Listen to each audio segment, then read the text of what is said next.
May profits be upon you. Welcome to another weekly market forecast. I am your host, RT Money, and I'm very, very happy to see you. Thank you for watching this video, and do not forget, if you like the video, you make sure you hit the like button and hit the boost button and subscribe and leave a question or a comment in the comment section. All right, that helps my channel to grow, and I know you want to give back to a brother. So, if I'm giving you some free content, that's all I ask in exchange. Right now, let's move on. Let's take a look at the calendar that's coming up for the next coming week. What do we got on Monday? Not just some, some red. We got plenty of red folders this week. All right, but the major one we want to look out for, the highlighted one. You got a monetary policy report because you got an interest rate decision by the CAD, all right, the Bank of Canada and all. Then on 2 o'clock, same day, you got the FOMC. FOMC, all right. You just can't miss this, all right. And the way this affects the markets prior to the news coming is you're going to see some consolidation. You're going to see some consolidation. You're going to see some misdirection. You're going to see some weird looking price action, and you want to be careful. All right, you want to be out of the markets by Wednesday. All right, you want to have done your damage Monday and Tuesday. All right, but you don't want to be in the markets prior to the and during the news, because this is the interest rate decisions, FOMC and CPI are the market movers that can reverse a market. So it's a stop hunt party when these big events happen. So you be careful and be on the safe side and be on the sidelines until after. Then you can fade the move. You understand? Okay. And Thursday we have some more red folder moves, and you have Europe. The Euro has an ECB press conference and all, and that's going to be important for the Euro. And we have core PCE coming on Friday. All right. So that's the news. The big one coming Wednesday. You got to be careful trading on FOMC the week thereof. The markets can move kind of wicked. All right, so let's start off with the S&P. We're going to look at the S&P, right? S&P futures, NASDAQ, the Dow, crude oil, all right? Gold, silver, platinum, and copper. That's what we're going to look at. All right, now this is the weekly time frame. And what you can see is the last 2 weeks we've had these bullish candles. Great. All right. Now, what does this mean? It looks like we may have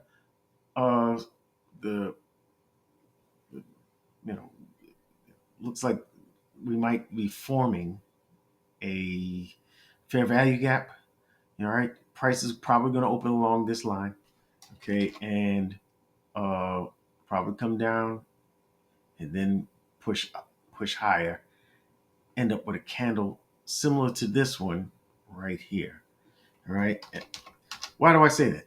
Because using next candle theory, when the current candle breaks above and closes above the high of the previous candle, it's in all likelihood that we're going to see some continuation of that upward momentum.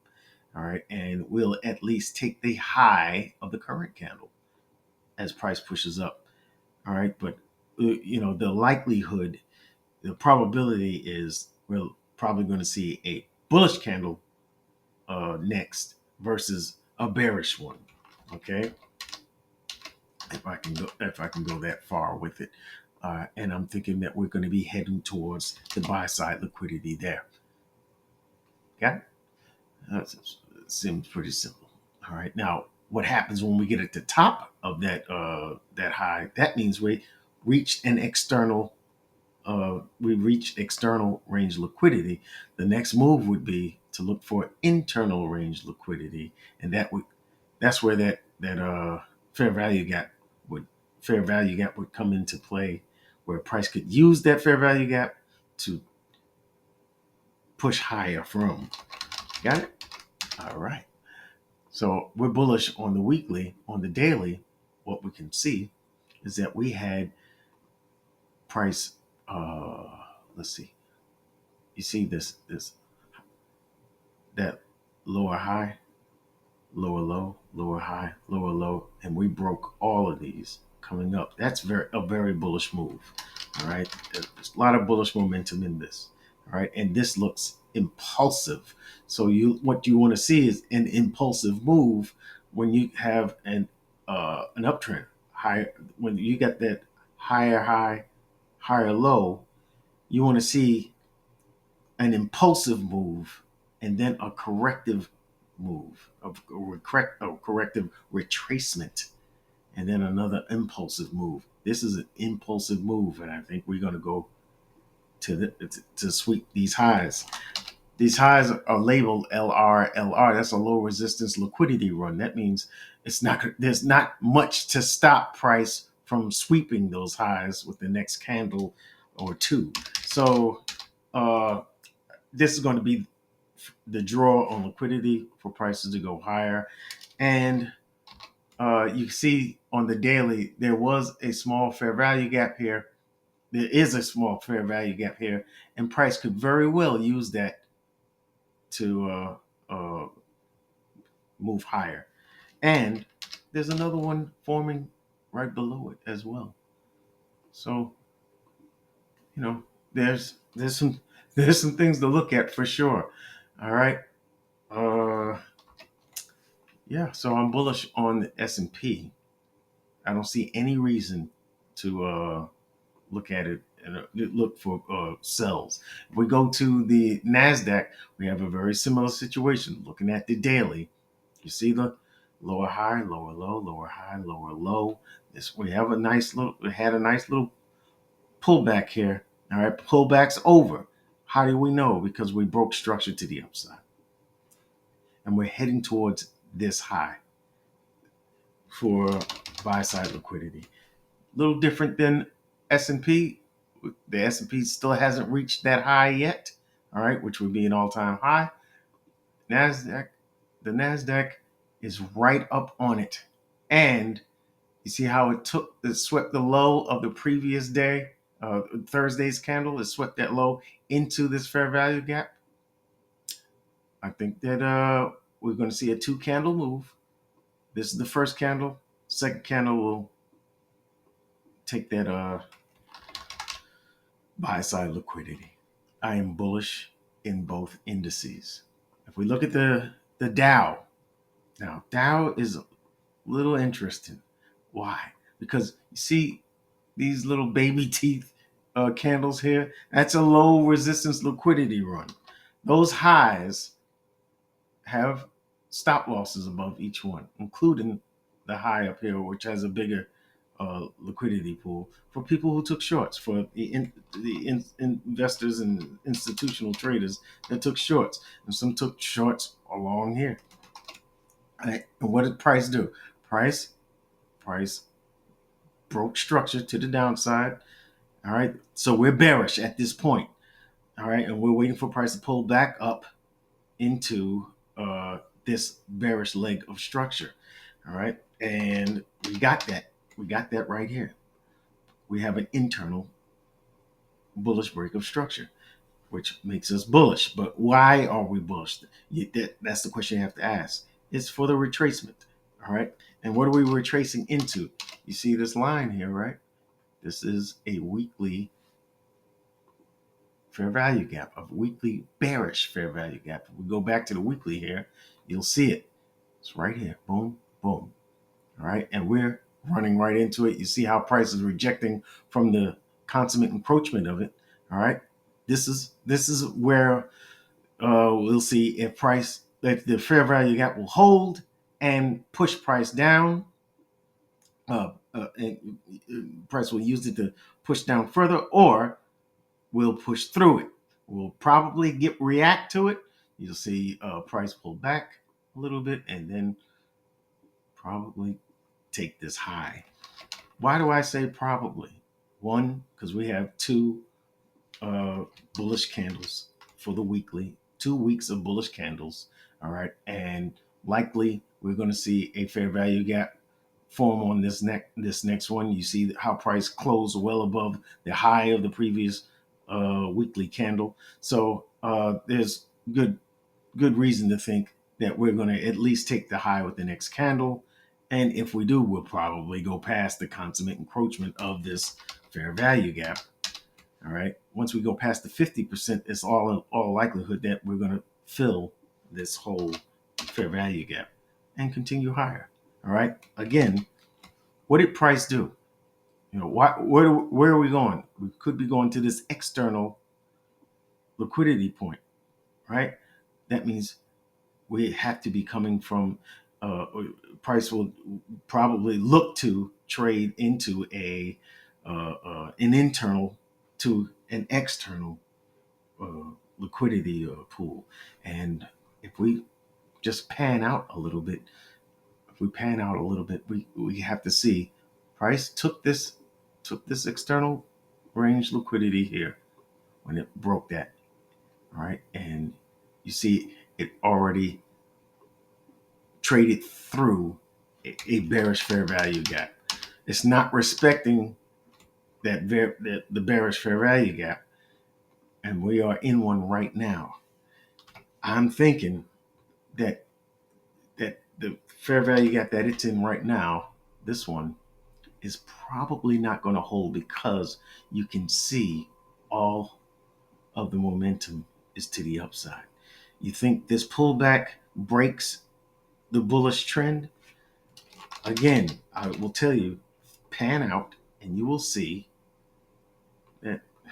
that pullback was cool, all right, but it didn't break the trend. Look at this one. Same depth, all right, and you see it continued right from that. This is an uptrend, a big uptrend. Look at this one, and it's still, this one broke it because it broke structure to the downside, but we see the recovery. All right, this one not even half that size. You understand? So I am bullish in the Dow as well.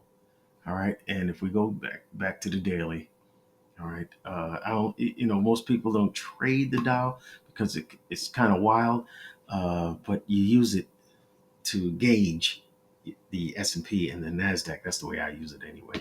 And you see that we have a bullish breaker structure here, and prices heading up. This is I want to point this out, a high, a low, a higher high that sweeps liquidity here, and then a lower low. What is this? What do we got? We have a breaker. We have a breaker block, and if we pull it all the way over, you'll see that price did return to the breaker block. This is supposed to be like ironclad. It did. It broke structure. It did its job.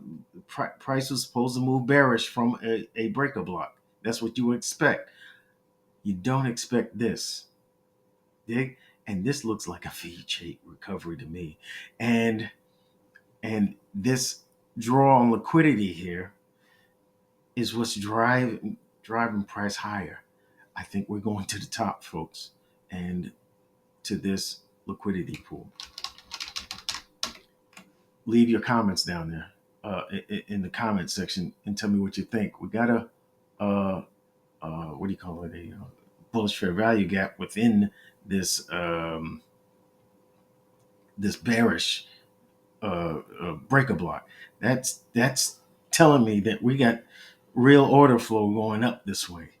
So we'll see. This is bullish order flow. I don't think this breaker block is something to look at. You understand? Okay. Next, we got crude oil. All right. Crude oil is bullish, and we had a very nice pullback here. If we look at the weekly, you can see that we pulled back into a weekly fair value gap. All right. We got a weekly fair value gap going on here. 2 candle rule. One in, the next one starts to pull out. And I think we're going to be touching up at this high. Now, that is my expectation. But we have mitigating circumstances with the fundamentals. Trump is talking about the Mideast and doing things in favor of Russia and their oil imports and all. And if they make a deal for Russia to re-enter the world market for oil and everything, that's going to bring oil prices down, and you can see it's happening. If we break this low, if we break that low, we're going to be heading towards these lows. Okay. There's a fair value gap here, and I'm looking for price to find its footing to see if we go up higher. Okay, that's what I'm looking out for this coming week. If we break it, if we get below this, we get a close below this fair value gap. You can start to count the days until we come towards the sweep of that liquidity here to these lows. All right. And if we look at gold, gold is bullish, even though it has little baby teeth. It's still grinding up and at a good angle, and you can see it's respecting bullish fair value gaps. It came back to tap that one, and we continued high, breaking the liquidity high here, and I think we are on the way to the top. Let's see how this goes, but I am bullish in gold. There's nothing bearish to look at. No, I don't see any reason to think about sells. With silver, it's a little weaker. We've run into this bearish fair value gap on this daily time frame, and you see how price is reacting. It's consolidating here. I don't care for it's weak, but it's kind of grinding its way up choppy style, and I don't care for this price action. But if you pan out, you can see it's kind of got a little channel going up, and there's good reason. If gold is going up, you'll see silver trailing it. If we look at platinum, I pointed this bullish. What is this thing? This bullish breaker block here, right? The price came down with the lower high, lower low, higher high. This is the breaker block, and price did not react from the top of the breaker block. It actually deep dived into it, going past the fair value gap and to the lower fair value gap, which it found footing. Now it's peaking above. I'm thinking that it's going to continue higher. We're in a fair value gap right now, a bearish fair value gap here. If price manages to close above it, we're on our way to new highs. We have some low liquidity up there, low resistance liquidity up there to come and get. So I am bullish in platinum, and copper not too far behind. You see the bullishness here on the daily. You see the push above the break of market structure. That makes us bullish right there. Wait for the pullback into this leg. And what are we pulling into? There is a weekly fair value gap here with a daily fair value gap nested inside. Price tapped it, and we're moving up. All right, let's see if price can get to the new highs here for the liquidity sweep. Thank you for watching my video. I hope you enjoyed it. Make sure you hit the like button, and I will see you in the next video. May profits be upon you.